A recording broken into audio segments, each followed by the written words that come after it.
एक बार की बात है। अरब के गांव में एक नवाब रहता था। वह सुबह उठता, नहाता, नमाज पढ़ता, खाना खाता और फिर सो जाता था। उसके पास किसी भी चीज की कमी नहीं थी। एक बड़ा खेत, खाना पका कर देने वाली एक सुंदर सी बीवी और दो बच्चों का अच्छा परिवार था।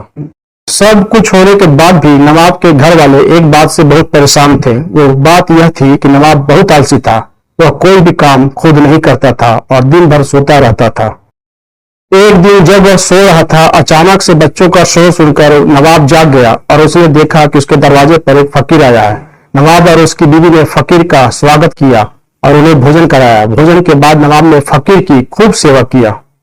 फकीर उनकी सेवा से बहुत प्रसन्न हुआ और उन्हें वरदान मांगने को कहा। नवाब ने वरदान मांगा कि मुझे कोई भी काम न करना पड़े और मेरी जगह कोई और मेरा काम कर दे।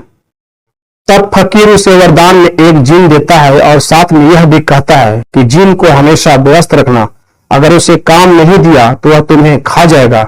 वरदान पाकर नवाब मन ही मन बहुत खुश हुआ और फकीर को आदर के साथ विदा किया। फकीर के जाते ही वहां एक जिन प्रकट हुआ। पहले तो नवाब उसे देखकर डर जाता है, लेकिन जैसे ही वो नवाब से काम मांगता है तब नवाब का डर दूर हो जाता है और वो उसे पहला काम खेत जोतने का देता है। जिन वहां से गायब हो जाता है। नवाब की खुशी का ठिकाना नहीं रहता है। कुछ ही देर में जिन फिर आ जाता है और बोलता है कि खेत जोत दिया, दूसरा काम दीजिए। नवाब सोचता है कि इतना बड़ा खेत इसने इतनी जल्दी कैसे जोत दिया। नवाब इतना सोच ही रहा था कि जिन बोलता है कि जल्दी मुझे काम बताओ, नहीं तो मैं आपको खा जाऊंगा। नवाब डर जाता है और बोलता है कि जाकर खेतों में सिंचाई करो।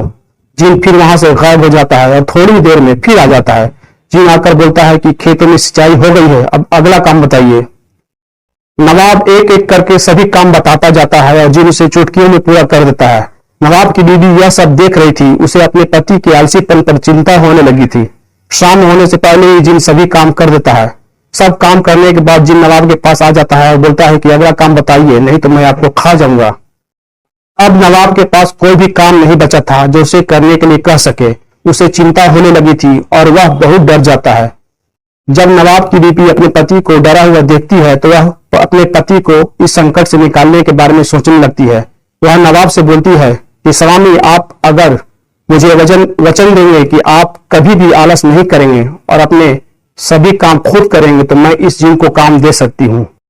इस पर नवाब सोचता है कि पता नहीं वह क्या काम देगी। अपनी जान बचाने के लिए नवाब अपनी बीवी को वचन दे देता है। इसके बाद नवाब की बीवी जिन को एक टोकरी देती है जिसकी पेंदी से लेकर हर तरफ छेद ही छेद होते हैं और कहती है, जाओ इस टोकरी में नदी से पानी भरकर हमारे घर के हौज को भर दो। जिन बोलता है कि अभी यह काम कर देता हूं।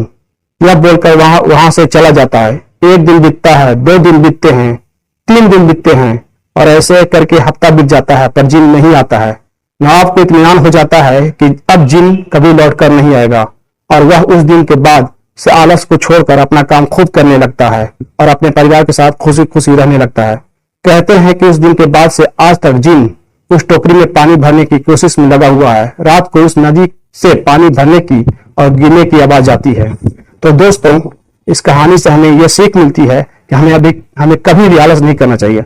आलस करने से हम मुसीबत में फंस जाते हैं। इसलिए हमें आलस छोड़कर अपना काम खुद करना चाहिए। अगर कहानी पसंद आई हो तो लाइक, शेयर और सब्सक्राइब करना ना भूलें। धन्यवाद।